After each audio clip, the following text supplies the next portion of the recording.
मूल नगर परिषदेच्या निवडणुकीची रणधुमाळी सुरू आहे.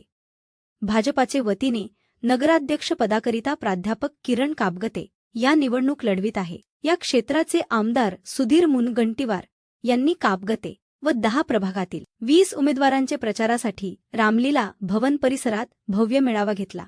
या कार्यक्रमाला हजारो महिला पुरुष उपस्थित होते. यावेळी मुनगंटीवार यांनी विरोधकांवर जोरदार प्रहार केला. आमचे विरोधात विरोधकांजवळ सक्षम उमेदवार नसल्याने आमच्याच पक्षाचा उसणा उमेदवार घ्यावा लागला, अशी टीका केली. यावेळी मुनगंटीवार यांनी विकासावर मते देण्याचे आवाहन करीत केलेली विकास कामाचा पाढा वाचला.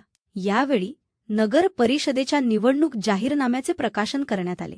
मूळ नगर परिषद 5 कोटी रुपयांनी तोट्यात असल्याने विरोधक निवडून आल्यास ही तूट भरून काढण्यास मालमत्ता कर वाढवतील, अशी भीती त्यांनी व्यक्त केली. केंद्रात राज्यात भाजपाचे सरकार असल्याने व आपणही सत्तेतील आमदार असल्याने शासनाकडून मोठा निधी आणून विकासाची गती कायम राहील, असे मत व्यक्त केले.